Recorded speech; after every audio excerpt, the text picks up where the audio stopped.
Good afternoon. Despite it's just 12:30, we say good afternoon for the session that we will have from now on.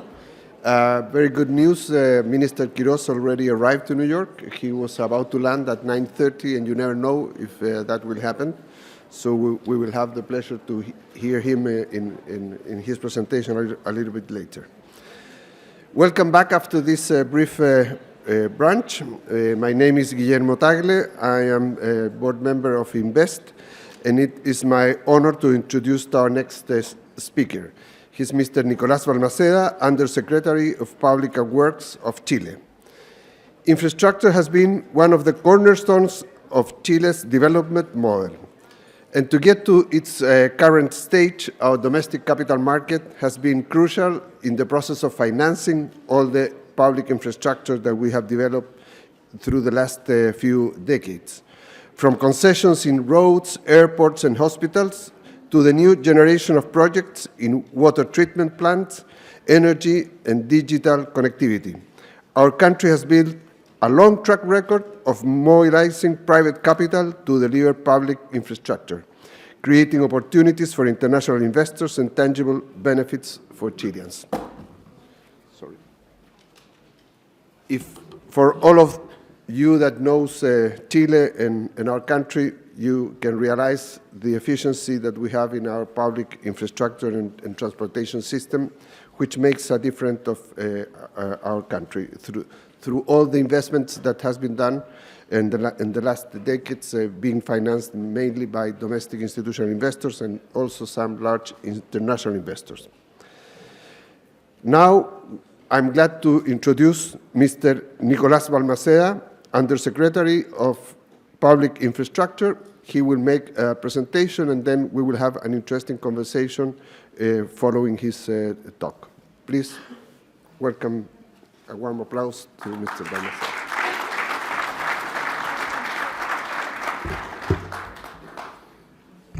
Thank you very much, Guillermo. Thank you, Chile Day, for this opportunity, and to all of you for joining us in this session. Very good. So we're going to speak about Chile. We are going to speak about public infrastructure. And I'm well aware that many of you know the country very well and know about our infrastructure system. So the first slides that are more of an introduction, I'm going to go through them faster. And then we will stop and deepen in the understanding of what is the pipeline of projects, which is one of the main reasons that bring us here. The Ministry of Public Works has not been an active participant of Chile Day, and that's something that we want to change. We believe that here in America, there are a lot of potential investors in our infrastructure, and we have come with a clear mandate of President José Antonio Cast of exposing the benefits of our country and of our infrastructure system. So when we are asked about why a foreign investor should look at Chile, we believe that we have several reasons. First and foremost, we need to stress out the fact that our sovereign credit rating, reaffirmed in 2025 by the three major agencies, it's A, and that's something that we need to brag a bit about it because it's not a very common finding in the region. Our closest regional competitors are Uruguay, which is 3 notches down Chile, and Brazil and Colombia, 6-notch gap. So in terms of risk, Chile, it's a reasonable target for infrastructure investments. And we also have hedging against local inflation, the Unidad de Fomento, which I'm sure many of you are familiarized with. that gives proper cover for local fluctuations in terms of inflation. You can have a bond issuance at 25 years denominated in UF, and that it's helpful in terms of infrastructure projects. As PPPs are projects ranged from 20 to 30 years, and we are nowadays consider even longer period. And that's something that it's helping many investors in terms to set up their operations in the country in the long run. Of course, we understand that we have a challenge here in terms to work with foreign currency, although there is a sophisticated market in the country in terms of FX hedges that will probably give coverage for a term of 5 to 10 years. For the long run, it's more challenging, and we as a Ministry of Public Works are working on that line of work in order to make that happen and to give the opportunity to American investors to make their bets in Chile. Chile is regarded as well as an open country to the world. We have over 37 double taxation treaties in force, including the US, Canada, and the United Kingdoms, and the principal European markets. And that's something that it's also an asset that we offer to international investors. In terms of tax invariability regime, we have recently presented a draft of law in order to re-offer what used to be a well-known feature of the Chilean regime, which was invariability from 1974 to 2016. We offered foreign investors in the past invariability regime with a maximum rate of 42%. And that's something that was taken out, unfortunately, and that's something that we are working to regain with a new rate of 35% as a fixed rate for investors. So based on those features, what we are offering as a Ministry of Public Works for the next 4 years are basically 4 priorities. I'm going to focus on in the first 2 because the third and the fourth perhaps are not oriented to this audience, but I will mention them briefly anyway for you to be aware of what we are up to as ministry. First is investment stimulus. Chile has extremely large pipeline of projects. Last year, the Ministry of Public Works created a program that they call it 2025, 2055, and the pipeline of projects that are over the table for the next 30 years are 24,000, which amounts to approximately $450 billion. But that's it. It's just a list of projects. So what we are working on, it's as our second pillar establishes, is to set up an institutional framework in order to have long-term strategic planning and to prioritize those projects.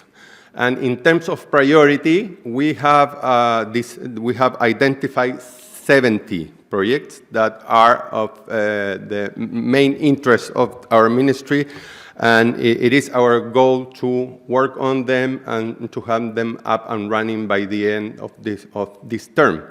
Those 70 projects amount to $28 billion. Half of them approximately are under a PPP regime as concessions, and the other half will be direct public works to be to be done through the direct contracts. So for this audience, perhaps we will focus on those $14 billion project. We will discuss about that pipeline very soon. One of the things that it's worthwhile noting is the fact that we are open our concession system to different typology of works. Because in these 30 years of the concession system in Chile, 80% of what we have done, it's basically highways and roads. And we are open the system to a new type of buildings and infrastructure that have been done not very extensively, like prisons and hospital, and also new type of public buildings like border facilities, tsunami early warning systems, and other type of works that could also be done through our concessions. The third and fourth pillar of our ministry, it's water for development. It is no mystery that the country is experiencing a very long drought crisis, and we are working on several programs in order to have desalination plants in the north of Chile, which is something that has been working very well without much intervention of the government. We have 31 desalination plants up and running in the country. We have major cities of the country that are getting their drinkable water exclusively from desalination plants like Antofagasta. And we have 51 projects that are under execution. So that's something where we do not see the need for much government intervention, although a recent law has been approved, a desalination law, and we are working in the rules that will make that work even better than has been working in the past. For the south of Chile, we still believe that dams are a part of the solution, and within those 70 prioritized works that I mentioned to you, there are 5 dams that will add almost 1 billion additional capacity in cubic meters for irrigation and drinkable water. And the last pillar is connectivity, especially in the most isolated areas of the country where we are working in terms of continuing what has been done in the past and working with better standards for having those Chileans that live in very isolated areas properly connected and being part of our country. Over 3 decades of concession continuity, we have a couple of features that I would like to emphasize. The stable legal framework. Although our system has been managed by 8 different administrations, 4 different political tendencies, if you want, from left to center right and right, the concession system has not been changed in any substantive way. Has been improved. There has been some adjustment, but always from a technical standpoint, and that's something that speaks about how Chileans see their concessions, the concession system. So that political continuity is something that we believe are prepared to offer. We went through even 2 strong processes from a constitutional change in the country in years 22 and 23, which were rejected. Majority of the country did not want to change or to change the essentials agreements as a society, and that's something that we can be very proud of. As dispute resolution, the concession system allows you to have a proper technical solution to those discussions through technical panel and through arbitration with expert judges taking the matter in their hands. Unlike with public direct works where you have to go to ordinary court of justices and you may take 8 years to solve the controversy, this is a system that assures a fast solution to those discrepancies. And if we connect that with the bilateral treaties that we have with most of the countries that are investing in Chile, there is a way to even go to international courts to protect those investments. This is the state of the art in Chile in terms of concession agreements. We have 81 contracts amounting approximately $30 billion. 16 of them are contracts under construction, which amounts for 5 billion. 16 of them are operation with construction. We have to remember that we have been this system in place for 30 years. And some of those contracts were 20-year or 25 years long. So we are witnessing the second generation of many of those concessions, where the companies that are winning those processes are required to do improvements in that infrastructure. After 20 or 30 years, it makes sense to review the standards and the level of services, and works are required as part of those negotiations. And we have as well 46 projects in operation amounting $15 million. This is the number that I want you to remember. In 30 years, we have done approximately $30 billion, which is an average of $1 billion per year. That's something that we would like to change in the next 4 years dramatically. This is the concession portfolio of this new administration for the next 4 years. It's very demanding, as you can see, 14 billion approximately in the aggregate, with a concentration in the first triennium of 87% of those investments. So we will be investing between 12 and $13 billion in the next 3 years as PPPs. The diversification of the sector is something that I already mentioned to you. It would not only be roads, as traditionally was in Chile. As I mentioned, 80% were roads under concession system. With this new pipeline, that number goes below 60. It will be 55% of the volume, and new sectors are adding up, as prisons, borders, early warning system, desalination plants. 25% of the new facilities will be hospital, airports, and other facilities to complete the portfolio. We would like to be regarded as an administration that it's open to discussions with the private sectors. Some of us, my case, as an example, have worked in the private area for years. And we want to have and to bring that experience to the government, and to be ready to have the discussions that will help us to better design our projects.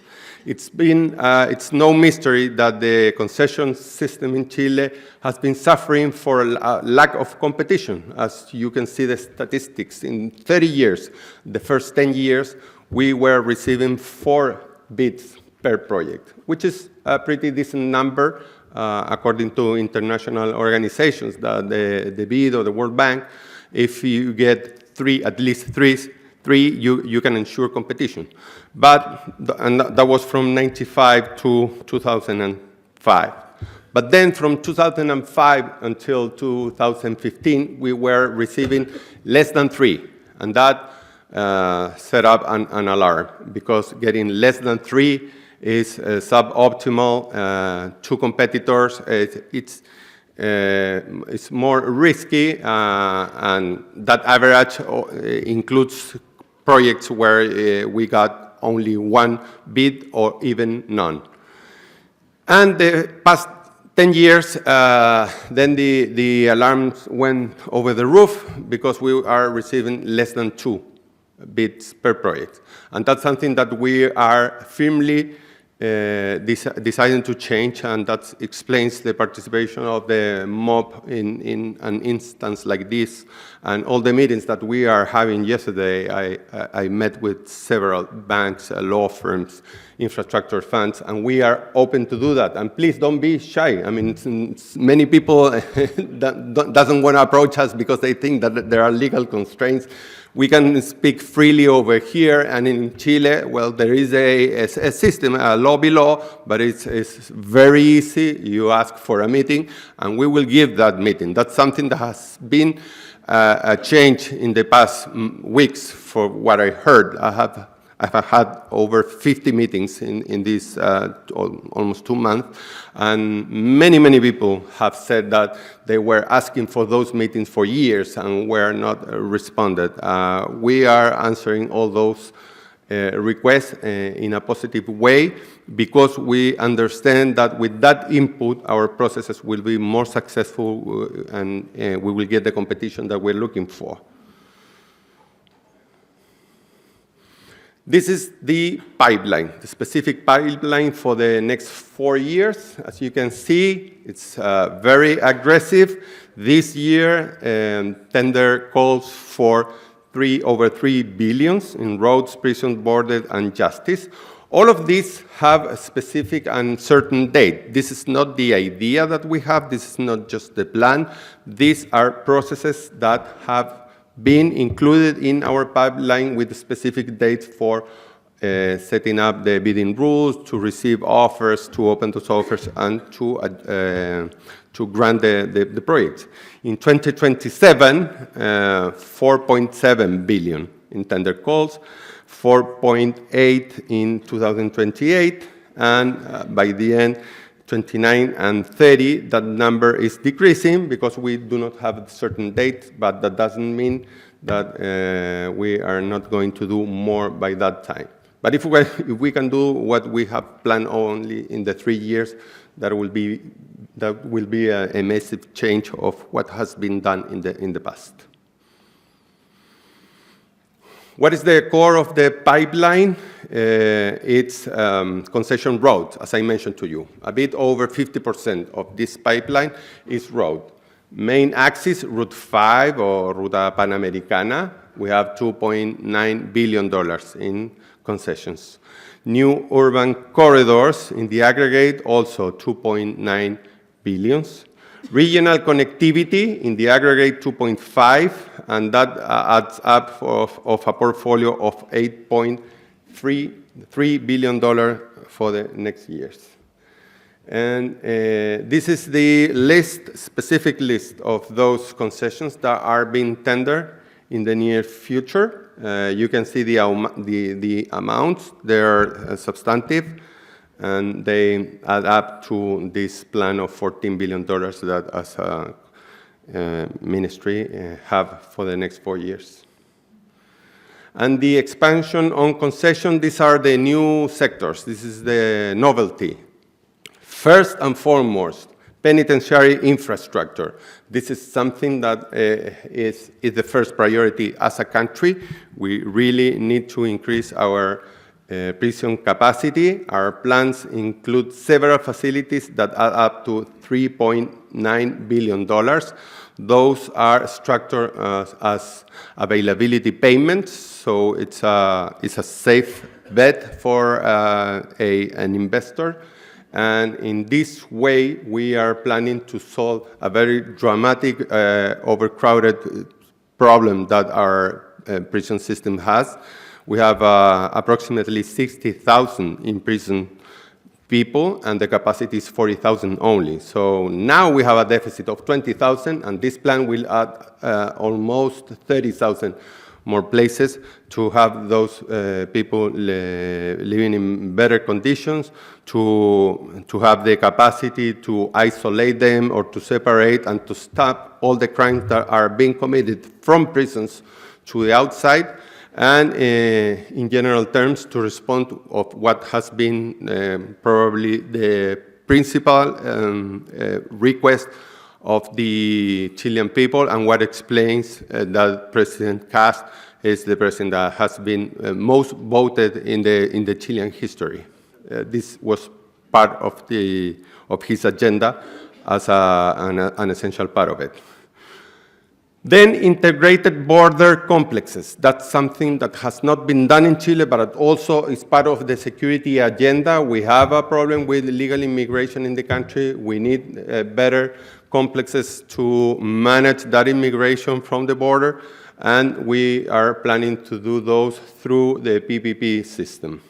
Desalination, as I explained, is something that does not need much intervention from the Chilean state, but we do have one plant that it's been built under this program, which is Coquimbo, which is specifically a region that's going to face serious problems with water availability in the next years, and that explains what the Chilean state took a part of that industry. National Tsunami Early Warning System is a novelty as well. And also, for those of you that are not familiarized with the PPP system, there is also a way that the private companies may propose new and different infrastructure in the country, and the government, through a regulated system, may take that as a part of the public agenda and build those projects based on the private sector suggestions. This is how this expansion and concession opens up. As you can see, penitentiary is by far the most relevant, almost 4 billion, but also border desalination, early warnings, and other facilities add up to this pipeline. The immediate deal flow, here is the list. This is what we are going to do in the next 12 months. Very, very demanding. As you can see, 4.8 billion is almost 5 times the average of the system in the history. And it's something that we believe that we can accomplish, and we are working along those lines. So, as final remarks, this is an invitation to international investors to come to Chile. We have a challenge to convince the US entities to take part of it. Canada already did it. Spanish companies have been there for a long time, Italian, French as well. And we do not see a reason for or why not opening up to new investment from this great country. Thank you very much.